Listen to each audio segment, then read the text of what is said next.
We have some more jealousy, envy, and hatred on full display. So Bill Simmons and Tim Ledger say that Jaime should be disqualified from Most Improved Award. Can you win Most Improved just because you sucked, then became good again? If you reach a level your rookie year, then take a big dip, then reclaim that plus a little more, no, you should probably be disqualified. I would say he's DQ'd.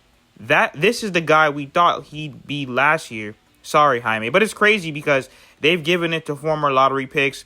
They were even trying to talk about giving it to Wemby. Oh, he's improved so much. So how on earth are guys that were projected top 5, top 2, number 1 picks, you guys are going to say that they should get Most Improved and all these other awards? But of course, the jealousy, envy, and hatred, that they're going to try to take that away from Jaime. First of all, Jaime is the Most Improved, and he's 6th man of the year already for me. Y'all can call me a biased Heat fan or whatever the case may be. He's balling right now. Like I said, what he's doing, he's dunking on people. Didn't he dunk on Wemby?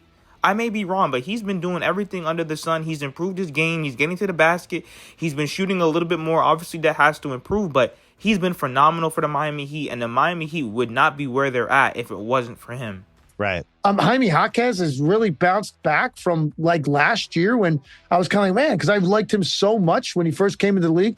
And I know what was going on. He looks great this year. Can you win Most Improved just because you sucked the year before and you were super disappointing and then you became good again? Does that qualify? You know what? I love this conversation. So here's what I think. If you reached a level, and for him it was just a rookie year, but still he played at a certain level, and then you take a big dip, and then you reclaim that plus maybe a little bit more, right, over what you were. No, I think he should be probably disqualified from that award. I would say he's DQ'd.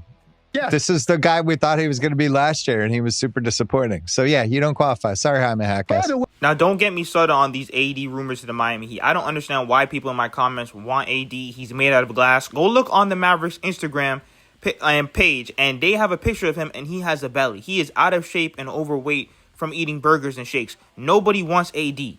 Okay, so Kevin O'Connor's mock trade for getting AD. Now, Anthony Davis and D'Angelo Russell to the Miami Heat, which D'Angelo Russell, he's even more fraudulent. Then, for some reason, he put Lakers, but we already know he's on the Dallas Mavericks. The Dallas Mavericks would get Tyler Hero, Terry Rozier, and 1 future first-round pick. And again, why do we include Terry Rozier in these trades? Because he's under federal indictment. We don't even know what's going to happen. We don't know if he's going to be guilty, if he's going to be innocent. Who knows? So I would not put him in a trade where we don't know where he's going to be in the next few months. So the Mavericks have discussed blowing up the roster. As for what's next, I'm told that Mark Cuban, the Mavs minority owner who was exiled from basketball operations by Harrison, is back at the table. I'm also told that radical changes will happen. Now, by the Dallas new owner, Brain Trust, big changes could be coming to Big Dallas. If there's one guy that I would want, it's Lauri Markkanen. But look at AD's belly. You think the Miami Heat are going to want someone that can't play 50 games? He hasn't even played 10 games for this season.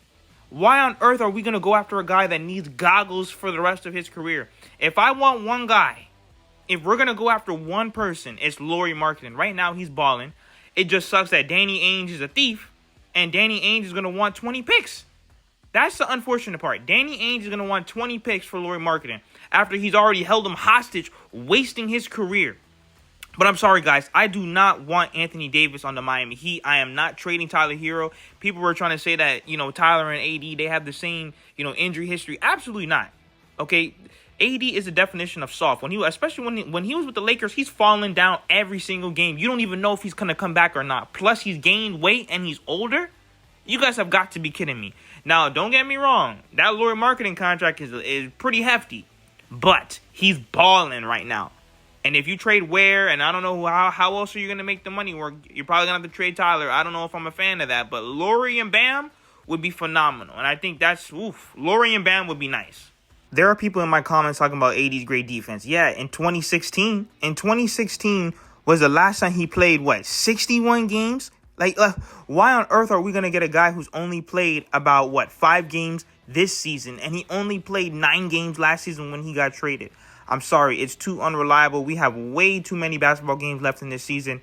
If you're going to trade for any big man, you got to go with Lauri. Like I said, he's healthy. He's been balling.